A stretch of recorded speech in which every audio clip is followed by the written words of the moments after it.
비유 6번째 시간이네요. 불의한 청지기 비유에 관해서 하나님 말씀을 나누겠습니다. 오늘 살펴볼 이 불의한 청지기 비유는요, 예수님의 비유 가운데 가장 뭐라고 할까요? 이상한 비유다, 이렇게 좀 표현해 볼까요? 그렇습니다. 참 이상한 비유입니다. 이 비유의 결말을 우리가 읽고서는 굉장히 어리둥절하게 되는 거죠. 왜냐하면 청지기가 행한 이 불의한 일, 그 불의한 일로 인해서 큰 손실을 본 그 주인, 이 불의한 청지기의 부정한 일, 그로 인해서 손실을 본 이 주인이 청지기의 그 불의한 일에 대해서 어떻게 하죠? 칭찬을 하는 것을 보고선 우리는 굉장히 어리둥절하게 됩니다. 근데 여러분, 우리가 먼저 오늘 이 비유에 대해서 좀 꼼꼼히 살펴보기 전에 이 사실을 좀 기억을 해야 합니다. 예수님의 비유에는요, 종종 부도덕한 사람들도 등장을 합니다. 오늘 이 비유 그대로 불의한 청지기, 그리고요 불의한 재판장도 또 있죠. 그 다음에 남의 밭에서 몰래 그 보물을 취하는 그런 농사꾼도 있지 않습니까? 그처럼 그와 같은 인물들, 도덕적이지 않아 보이는 그런 인물들을 통해서도 주님은 얼마든지 하나님 나라 진리를 전하시는 그런 분이다. 그런데 전혀 주저함이 없으신 분이다 라는 것을 일단 여러분 기억을 해야 될 것 같고요.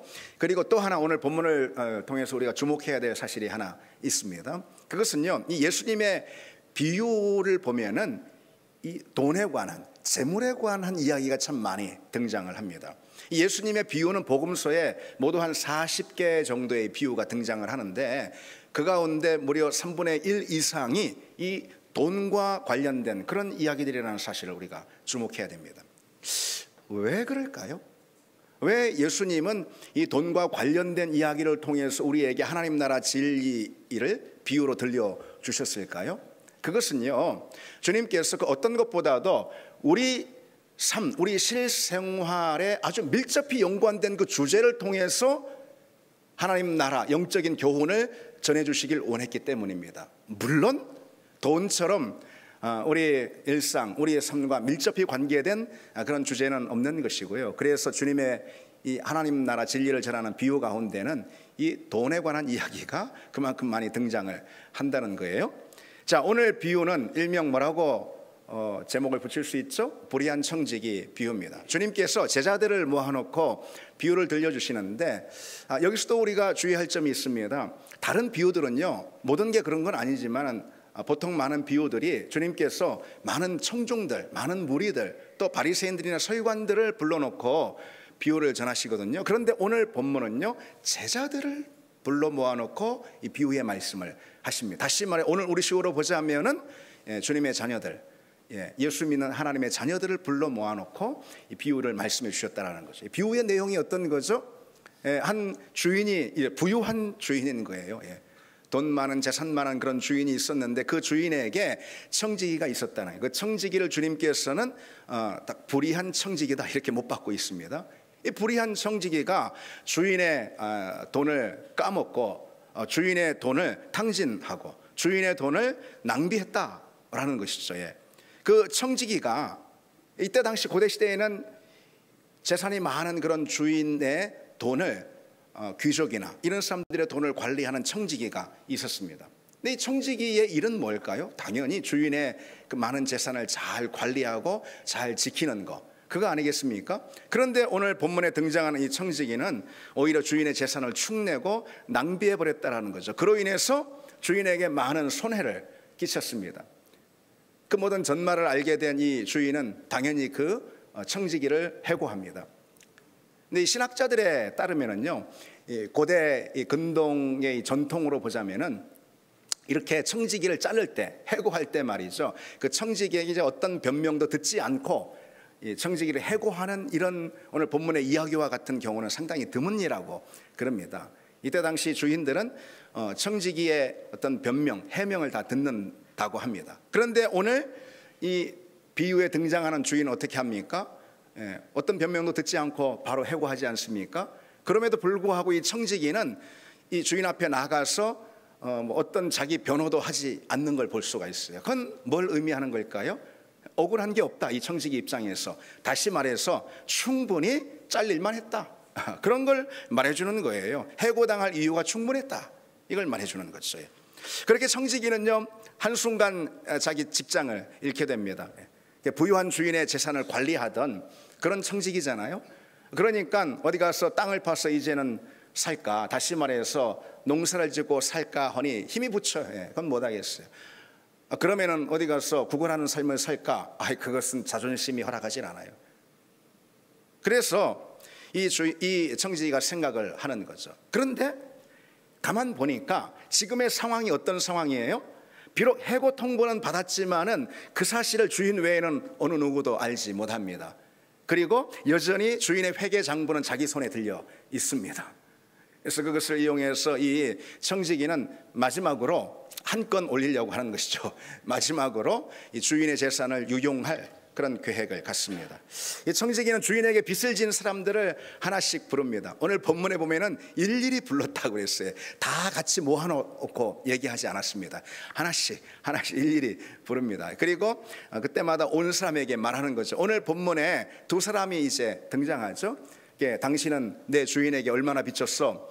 그러니까 기름 100마리다 그렇게 말하잖아요.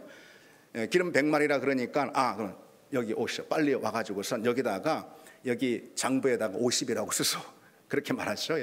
그 다음에 또 다른 사람이 당신은 얼마나 우리 주인에게 빚을 줬어? 그러니까 밀 100석이라고 그렇게 답을 하죠. 그러니까 그러면 어서 오라고. 여기다가 말이지 밀 80이라고 이렇게 고쳐서 적으시오. 그럽니다. 그런 식으로. 근데 여기 이 비유에 나오는 그 채무의 이 양 있잖아요. 이 채무의 규모를 좀 생각해 보면은 이거 상당한 액수입니다. 이것이. 이제 그 채무의 규모가 상당하니까 이 청지기가 깎아준 액수도 대단히 크다라고 이렇게 말할 수가 있겠죠. 막 절반씩도 깎아주고 막 그렇게 했으니까요.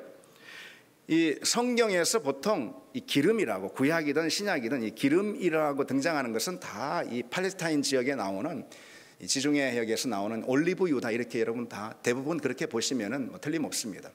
저기서 이 기름은 올리브유인 거예요. 올리브유 100마리를 빚자는 이거 엄청난 그런 양이거든요. 밀 100석 역시 상당한 양입니다. 청지기가 삭감해 준 이 기름 50말 삭감해 주잖아요. 기름 50말이면은요 당시의 돈으로 500데나리온에 해당합니다. 500데나리온이라면은 이때 당시 일반적인 노동자의 그 1년 6개월치의 연봉에 그런 임금에 해당한다라고 할 수가 있습니다. 상당한 양이죠. 그렇죠? 오늘 우리식으로 계산해도 뭐 한 달에 300만 원 정도 월급을 받는 사람이 있다라고 하면은 1년 6개월이니까 18개월, 뭐 5천만 원이 넘는 어마어마한 양 아니겠습니까? 그것을 삭감해 주는 거예요. 그리고 밀 100석 중에서 20석을 삭감해 주지 않습니까? 그런데 그것도 당시에 값어치로 보자면은 500데나리온에 해당합니다. 재밌는 사실이죠. 그렇죠? 재밌는 사실은 공정성의 시비가 일어나지 않도록 이 청지기가 아주 주도 면밀하게 똑같은 금액으로 깎아주는 것을 볼 수 있습니다. 청지기의 주도 면밀한 그런 성격을 우리가 들여다볼 수가 있죠. 청지기는 그처럼 주인에게 빚진 사람들을 일일이 불러다가 하나씩 그 빚을 삭감을 해 주는데요. 오늘 본문에는 두 사람이 등장했지만은 실은 두 사람이겠습니까? 우리가 충분히 예상을 해볼 수가 있습니다. 아주 많았을 거예요. 10명? 아니 그 이상 빚진 그런 채무자들의 돈을 해결해 줬을 거란 말이죠.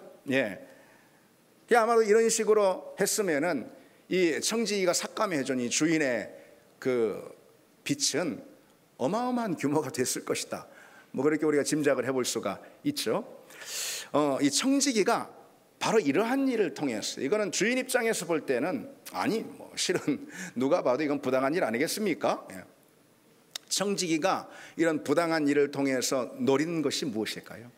청지기는 무엇을 노렸을까요? 한마디로 말해서요, 이 채무자들이 주인에게 진 빚을 자기에게 돌린 거예요. 그런 거 아니겠습니까? 그냥 깎아준 게 아니에요. 이게 사실 깎아주긴 했지만은 그것은 표면적으로 드러나는 것이고, 주인에게 진 채무자들의 빚을 자기에게 돌린 거나 실은 마찬가지라는 것이죠. 채무의 삭감을 받은 사람들이 누구에게 은혜를 느꼈을까요? 그 청지기에게 은혜를 느끼지 않았겠습니까? 그래서 그것을 자기들의 빚인 거예요. 언제고 무엇을 통해서는 갚아야 하는 자기들의 빚인 것입니다. 예.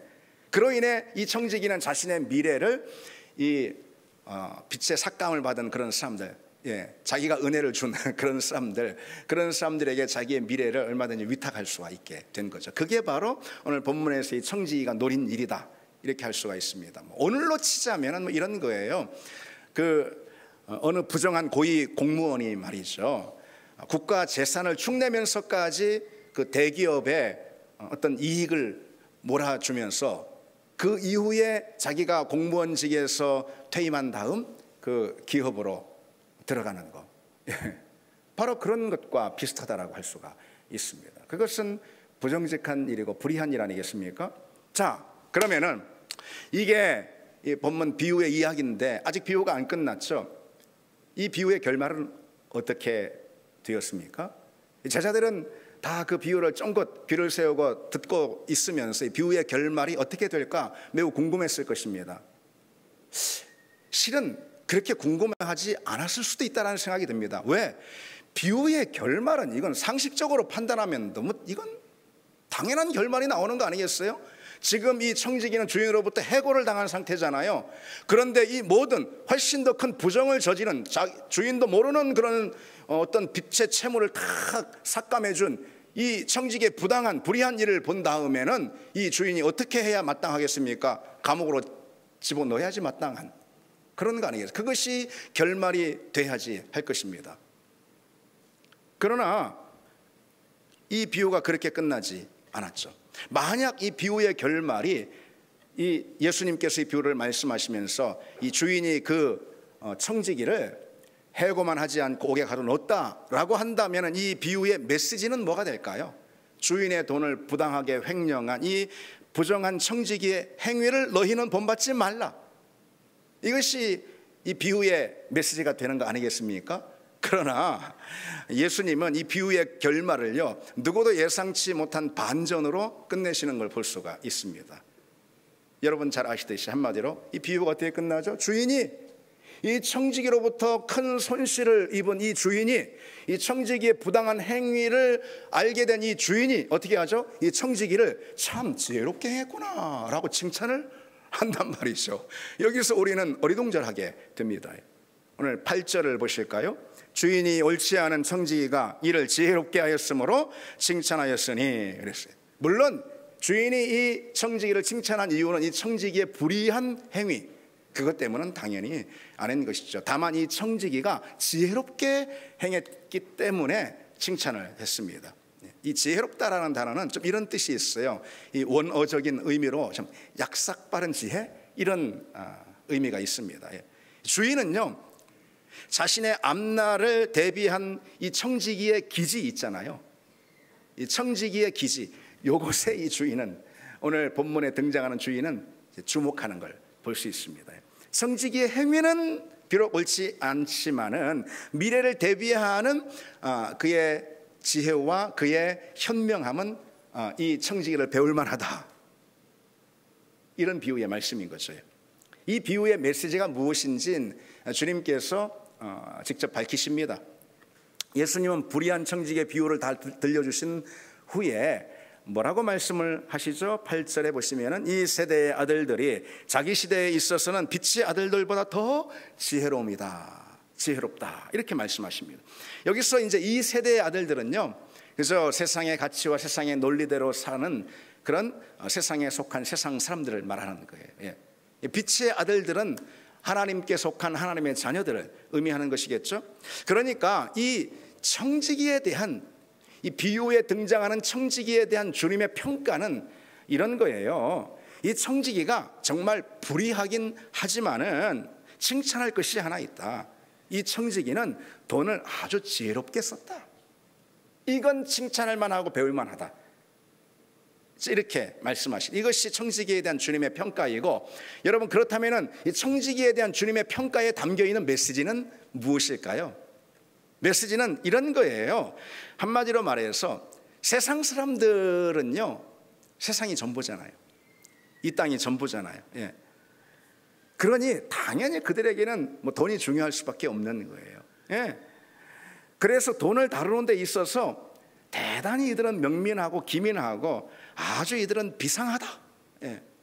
그 점만큼은 너희들이 좀 배워라. 제자들에게 그 말씀을 하고 계세요. 우리에게 그런 말씀을 하고 계시는 거예요. 너희는 이 세상이 전부가 아니지 않냐. 너희들은 하나님 나라의 백성, 시민권자들이 아니냐, 너희들은. 그런데 이 세상, 이 땅이 전부인 이 사람들이 이 땅의 재물을 가지고 자기 욕심을 위해서 그만큼 지혜롭고 명민하게 그렇게 기민하게 행동하는 것처럼 너희들은 그 영원한 나라인 하나님 나라를 위해서 너희에게 주어진 재물을 그처럼 사용할 수 없겠냐. 이게 바로 오늘 비유를 통해서 주님이 들려주시고자 하시는 메시지라는 거예요. 주님은 세상 사람들이 잘 살고 행복을 얻기 위해서요, 얼마나 적극적이고 얼마나 명민하게 그들이 대처하는지 주님은 바로 그것을 주목해 보신 겁니다. 여러분 세상 사람들 그러지 않습니까? 어떻습니까? 세상 사람들 그러지 않습니까? 여러분도 세상에 있을 때 그러지 않았습니까? 그저 잠시 있다 안개처럼 사라질 세상이 있어요. 사실 그거 모르는 사람은 없어요. 다만 그것을 그냥 모른 채 하고 부정하며 살 뿐이지, 이 땅은 잠시고 안개처럼 끝나는 우리 인생 아니겠습니까? 그럼에도 불구하고요, 이 땅에서의 어떤 물질적인 목표에 집중하고 물질적인 목표를 성취하는 데 있어서 이들은 대단한 집중력을 보입니다. 그렇지 않습니까? 얼마나 열심인지 몰라요. 세상 사람들이 그처럼 이 땅에서 잘 살고 또 이 땅에서 어떤 육신의 만족과 행복을 얻기 위해서 투자하고 노력하는 그런 모습들을 보면은, 그런 노력들을 보면은 우리가 영원한 나라를 위해서 준비하는 우리의 믿음과 노력은 그들에 비해서 너무 모자라는 거 아니냐라고 주님께서 묻고 계시는 거예요. 그게 오늘 본문의 질문입니다. 그런 면에서는 우리가 세상 사람들에게도 좀 배워야 한다라는 그런 말씀이에요. 그래서 이 주인의 청지기를 칭찬했다라고 오늘 비유의 결말이 나는 겁니다. 그게 비유를 통해서 우리에게 주님께서 주시는 도전의 말씀입니다. 특히 여러분 이 시대를 보세요. 이 시대는 어떻습니까? 얼마나 더합니까? 이 시대는 예수님 시대에 뭐 사람들이, 세상 사람들이 돈에 집중하고 돈에 몰입하고 뭐 그거는 뭐 게임이 되지 않을 정도로 이 시대 오늘날 많은 세상 사람들은 이렇게 뭐 재정 또는 살림살이 뭐 이런 게 얼마나 꼼꼼하게 설계를 하고 그러지 않습니까? 그들의 미래를 얼마나 잘 이 재정적으로 말했어요. 얼마나 잘 대비합니까? 그게 세상 사람들입니다. 자녀 교육, 뭐 노후 계획, 뭐 연금 계획, 뭐 해가지고 얼마나 철저하고 빈틈없이 준비하는 게 바로 돈을 대하는 이 세상 사람들의 모습 아니냐, 이런 거예요. 그 점에 있어서는 주님의 자녀들인 우리가요, 믿음의 자리에서 천국을 준비하는 태도로서 그건 딱 본받을 만하다. 바로 이런 말씀을 하시는 거죠. 요즘 사람들은 직장을 다녀도요, 뭐 그냥 직장 다니면서 그냥 돈 벌고 버는 대로 돈 쓰고 그러지 않는다라는 거예요. 직장에서의 뭐 수입은 물론이요, 뭐 재테크다, 뭐 보험이다, 연금이다, 심지어 주식이다 뭐 해서, 제가 오늘 말씀을 묵상하고 또 이 말씀을 설교하기 위해서 준비하면서 뭐 좀 찾아봤습니다. 뭐 재테크 뭐 이런 거 해가지고선 구글에서 이제 찾아보고, 그래서 뭐 알지도 못하는 뭐 희한한 여러 가지가 많이 나오더라고요. 유튜브도 좀 검색을 해봤습니다. 근데 유튜브를 보면은요, 뭐 금융이나 부동산을 통해서 재테크하는 그런 방법들을 소개하는 그 유튜브가 있는데, 뭐 유튜브도 엄청나게 많고요. 그 조회수가 뭐 수십만 수백만 조회수. 좀 설교를 좀 그렇게 들어보지. 그렇게 되더라고요. 요즘은요, 도서관 풍경도 사뭇 달라졌다고 그럽니다. 예전 같으면 도서관에 가면은 무슨 인문사회 과학에 관한 또는 뭐 교양에 관한 그런 서적들을 사람들이 찾고 읽고 그렇게 했는데, 요즘은 그 재테크 방식에 대한 그런 이제 서적들을 사람들이 뭐 주로 많이 찾아보고, 심지어 뭐 거기 스터디 그룹을 이렇게 또 만들어 가지고 재테크 어떻게 하면 돈 벌 수 있을까, 어떻게 하면 될까, 뭐 그렇게 연구하고 뭐 그런 모임들이 또 있다고 그럽니다. 요즘 사람들은 그런 거예요. 직장에서의 수입, 그건 뭐 물론이고, 뭐 재테크, 뭐 연금, 뭐 등등등 뭐 이래 해가지고서는 아주 꼼꼼하게 그 인생에 있어서의 이제 재무 설계라고 말할 수 있는데, 재무 설계를 하는 거예요. 그래서 이들의 생각은 이거예요. 재무 설계는 곧 인생 설계다.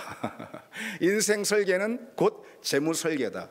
이런 등식이 이들에게 있습니다. 그러니 이들이 돈에 대해서 집중하는 이 집중력은 뭐 가히 대단하다, 이렇게 말할 수 있어요. 누가요? 세상 사람들이다, 그렇다는 거예요.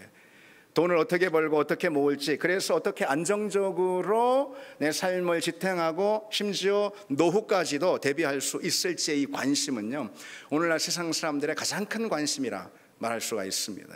오늘날 사람들은 어느 시대보다 그것에 참 요즘 말로 진심이다. 예수님 당시의 사람들은 뭐 저리 가라죠. 혀를 내두를 정도로 그에 관해서 이 돈을 대하고 돈을 다루고 돈을 모으고, 돈으로 또 어떤 안정적인 삶을 추구하고 행복을 누리고 하는 데 있어서 진심이다, 이렇게 말할 수가 있습니다. 요즘은 20대 청년들도요, 이 돈에 대해서 상당히 깨어났어요. 상당히 적극적이고 자기 주도적으로요. 뭐 부모에게 뭐 이런 게 아니고, 그때 뭐 그리고 돈을 뭐 어느 정도 이렇게 용돈 개념으로서 그런 게 아니고요, 아주 적극적으로 투자를 하거나 투자한 것을 회수하거나 하는 뭐 이런 거 있잖아요. 아주 적극적으로 주도적으로 이 돈 관리를 하는 그런 성향을 요즘 20대는 갖고 있다는 거예요. MZ세대. 그리고 요즘은요, 한 40대만 돼도요, 노후를 벌써 준비한다고 그럽니다. 근데 이런 생각이 들더라고요. 앞으로 한 10년 후에는 이제 한 30대만 돼도 노후를 준비하고, 한 20년 후에는 뭐 초등학교 애들도 막 노후를 준비한다고 뭐 그러는 풍경이 있지 않을까 싶습니다. 참 재밌을 것 같습니다. 그러면은 그게 세상 사람들입니다. 그들은 이 땅이 전부이기 때문에요, 더 그런 거예요. 돈의 관리에 있어서 아주 철저하고, 그들은 하나님을 믿고 하나님을 의지하는 게 아니고, 하나님이 없기 때문에 그들은 돈을 믿고 돈을 의지할 수밖에 사실 없는 것이죠. 아주 철저합니다. 그래서 땅에서 잘 살기 위해서 돈을 벌고, 그리고 땅에서의 앞날을 대비하기 위해서 돈을 모읍니다. 잠시뿐의 이 땅에서의 삶도 그렇게 잘 준비하는 그런 지혜를 보인다면은, 천국 백성, 그래서 영원한 천국을 목적으로 하고 있는 너희들이 그 천국을 대비하고 준비하는 데 있어서는 얼마나 더 큰 지혜를, 얼마나 더 큰 열의를 가져야 하겠느냐. 이게 바로 오늘 비유를 통해 주님께서 우리에게 도전하시는 그런 질문이라는 것이죠. 그런데 여러분, 우리 믿음의 현실들을 보면은요, 참 많이 안타까운 것이 실제입니다. 예수 믿는 사람들 가운데도 뭐 여전히 땅만 보고, 이 땅에서 어떻게 내가 돈을 모아서 돈을 쓰고 돈을 나를 위해서 사용하고 할까, 뭐 오로지 뭐 똑같아요. 그 바뀌지 않은 그런 그리스도인들의 모습들을 많이 볼 수 있죠. 물론 대다수 그리스도인들은 돈에 대한 그런 가치와 생각이 많이 달라진 건 틀림없습니다.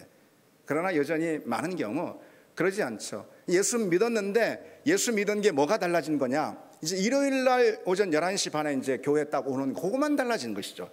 다른 거 하나 달라진 거, 하나 다른 것들은 별반 다를 것이 없어요. 똑같은 것이죠. 믿지 않았을 때나 아니면은 세상 사람들과 똑같은 것입니다. 돈에 대한 의식, 태도, 이게 똑같은 것이죠. 여기서의 삶을 위해서만 투자하고 준비하고 그리고 돈을 사용합니다. 그러나 여러분, 우리는 다른 사람들로 부르심을 받은 줄 믿습니다. 아멘? 예. 왜 낯빛이 그렇게 어둡습니까? 오늘은 우리는 다른 사람들로 부름을 받았다라는 거죠. 돈을 다르게 대하는 사람들, 돈에 대한 태도를 다르게 갖는 사람들, 돈을 다르게 사용하는 그런 사람들, 그런 사람들로 부름을 받았습니다. 다시 말해서 영원한 나라인 천국을 목적으로, 천국을 위해서 돈을 사용하는 또 그럴 수 있는 사람들로 우리는 부름을 받았음을 믿습니다, 여러분. 그렇다면 세상 사람들, 이 땅의 전부인, 그래서 이 땅을 위해서만 돈을 대하고 돈을 사용하는 그런 사람들보다도 우리가 돈에 대한 이 어떤 우리의 이 돈에 대한 태도가 그 사람들보다도 철저하지 못하다면은 사실 그리스도인으로서 되겠냐, 그런 뜻입니다. 오늘 여러분, 이 불의한 청지기 비유의 메시지는요 분명합니다. 제가 쭉 말씀을 이렇게 여러분들과 함께 같이 나가듯이 오늘 불의한 청지기 비유, 예수님이 들려주신 이 비유의 메시지는 아주 분명합니다. 세상 사람들이 이 땅을 위한 삶을 위해서 돈을 지혜롭게 다루는, 세상 사람들은 그렇게 해요. 그러듯이 우리는 영원한 천국을 위해서 돈을 그 이상으로 지혜롭게 다뤄야 한다, 바로 그런 뜻입니다. 세상 사람들이 물질적인 목표를 위해서 아주 민첩하게 행하는 것처럼 우리 역시 영적인 목적을 위해서 그 이상으로 아주 민첩하게 살아야 한다, 행해야 한다, 돈에 대해서 그렇게 대해야 한다라는 말씀이라는 거죠. 그래서 주님은요 이 비유 끝에 이런 말씀을 덧붙이십니다. 9절입니다. 내가 너희에게 말하노니 불의의 재물로 친구를 사귀라. 그리하면 그 재물이 없어질 때에 그들이 너희를 영주할 처소로 영접하리라. 이게 무슨 말씀이죠? 보면 볼수록 알쏭달쏭한 그런 말씀입니까? 여기서 여러분 이 불의의 재물이라는 것은요 어떤 불의한 의도로 부정하게 번 그런 재물을 말하는 게 아니에요. 여기서 불의의 재물은 세상의 재물을 말하는 거예요. 그래서 worldly wealth, 이렇게 이제 영어 성경은 번역을 해놓은 것들을 볼 수가 있습니다. 불의하게 번 돈이 아니라 세상의 재물이라는 거예요. 왜 그러냐면 여러분, 이 타락한 세상은요 그 자체로 불의하잖아요. 그렇죠? 타락한 세상 그 자체로, 세상에 속한 모든 것은 다 불의한 거예요. 타락한 세상이 그 자체로 불의하기 때문에. 그래서 세상에 있는 모든 재물은 불의하다라고 오늘 주님께서 말씀을 하고 계시는 거예요. 주님은 그런데요, 중요한 게 그처럼 불의의 재물은 한마디로 말해서 내가 가지고 있는 소유와 돈이라고 말할 수가 있어요. 그렇죠? 이 불의의 재물, 곧 내가 가진 소유와 재물로 뭐라고요? 친구를 사귀라. 그러지 않았습니까? 그렇죠? 여기서의 친구는 누구일까요? 친구는요 핵심적으로 말해서 내가 불의의 재물을 사용함으로 얻은 그 영혼, 그게 바로 오늘 본문의 이 친구, 핵심적인 친구의 뜻이라, 의미라 할 수가 있습니다. 그러니까 불의의 재물로 친구를 사귀라 라는 이 말씀은요 우리가 가진 소유로 복음을 전함으로 그 영혼을 얻는 것을 말하는 거예요. 그래서 우리가 가진 소유로 얻은 그 영혼이 곧 오늘 본문의 친구라는 그런 뜻입니다. 그러면은 바로 그 친구가 어떻게 한다라는 거예요? 우리를 영주할 처소, 다시 말해서 영원한 천국에서 우리를 영접할 것이다, 그렇게 말씀하고 있습니다. 불의의 재물로 친구를 사귀라. 그리하면 그들이 너희를 영주할 처소로 영접할 것이다. 아멘. 아멘. 이 말씀의 비밀을 깨닫는 여러분 되길 바랍니다. 불의의 재물로 친구를 사귀라는 말씀은요 복음으로 영혼을 얻는데 내가 가진 소유와 돈을 사용하라, 투자하라, 그런 말씀이에요. 내가 가진 돈을 투자해서 많은 사람들을 복음으로 얻어라. 이것이 우리가 해야 할 지혜 있는 일이다, 그런 말씀이에요. 그러면 나로 인해서 구원을 얻은 그 수많은 사람들이 천국에서 우리를 맞이할 것이다. 얼마나 감사한 일입니까?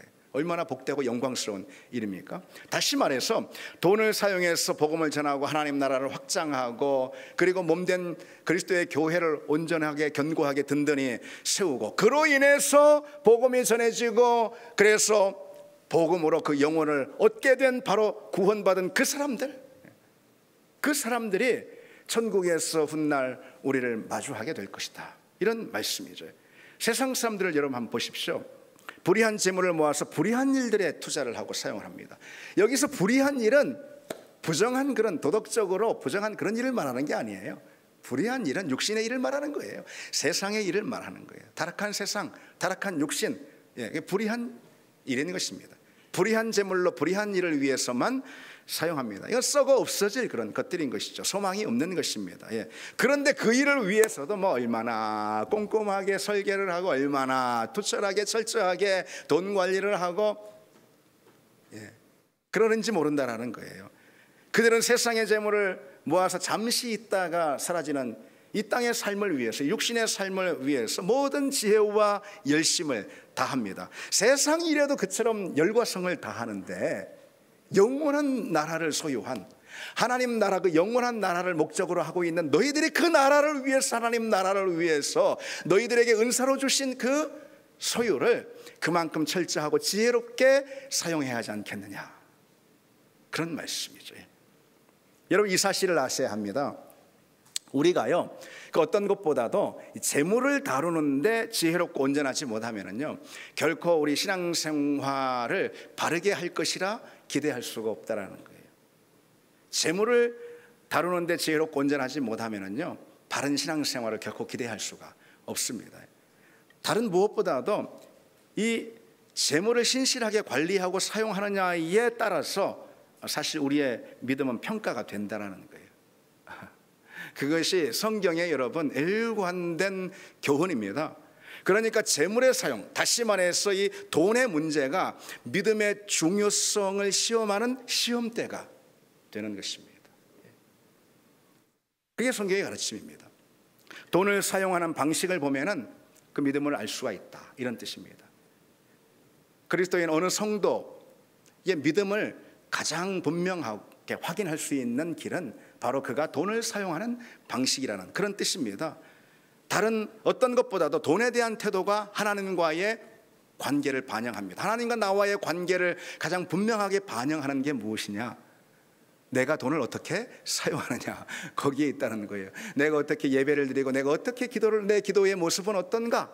다 맞습니다. 다 좋습니다. 그것이 하나님과 나와의 관계를 보여줍니다. 그러나 그 이상으로 하나님과 나와의 관계를 보여주고 반영하는 것은 돈에 관한 사용이라는 거예요. 그것이 성경의 말씀입니다. 돈에 대한 태도가요, 영적인 태도를 결정합니다. 그래서요, 그 왜 유명한 빌리그리함 목사 있잖아요. 그분이 그 남긴 이 유명한 말이 있습니다. 당신이 돈에 대해서 어떻게 생각하는지 나한테 말해 주시오. 그러면은 내가 당신이 하나님에 대해서 어떻게 생각하는지 당신에게 말해 주겠어. 그런 유명한 일화가 있습니다. 그건 꼭 성경적인 그런 말이라고 할 수가 있습니다.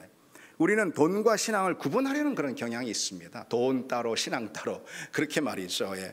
그러나 성경은요, 대단한 집중력을 가지고 이 둘 사이, 다시 말해서 돈과 신앙 사이의 밀접한 관계에 대해서 강조하는 것을 볼 수가 있어요.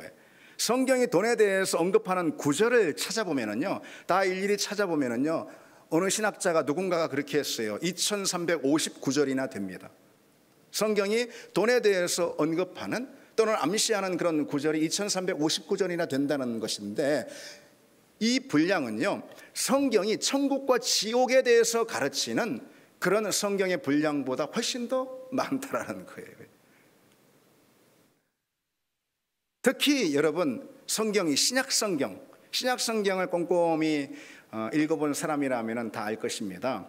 이 돈과 소유에 관한 말씀이 성도의 믿음과 제자도에 대한 이 핵심적인 말씀이라는 것, 그것과 핵심적으로 연결된다라는 이 사실을 금방 눈치채게 됩니다. 성경을 꼼꼼히 읽어본 사람이라면 다 그렇게 알게 됩니다. 따라서 여러분, 돈에 대해서 다루는 것은요, 믿음이 무엇인지에 대해서 다루는 것과 같은 거예요.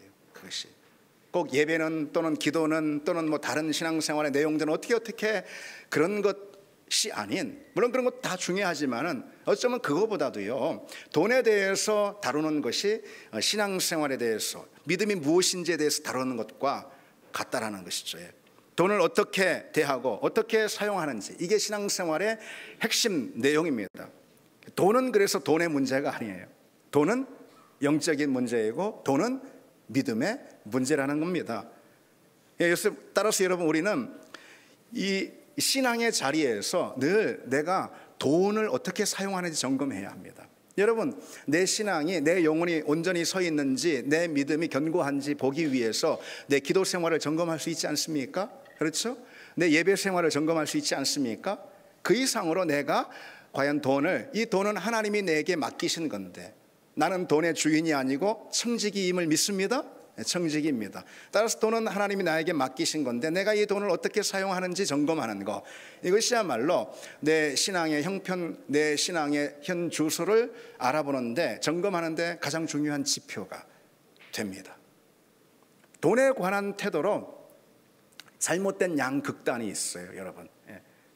하나는 뭐냐면, 여러분 잘 알듯이 예수 잘 믿으면 복 받는다, 물질의 복을 막 듬뿍 받는다 라고 말하는, 선전하는 뭐죠? 그게 기복신앙인 것이죠. 그런데 다른 극단도 있어요. 그건 뭐냐, 단지 청빈을 의로움으로 받아들이는, 그걸 뭐라고 할 수 있죠? 금욕주의 신앙이라고 할 수가 있습니다. 그러나 성경은 결코 그렇게 가르치는 바가 아닙니다. 없습니다. 성경은 경제적 부요를 믿음의 보상이나 복으로 가르치지 않습니다. 다른 한편 또 성경은요, 가난을 경건의 표지나 미덕으로 가르치지 않고 있다는 거예요.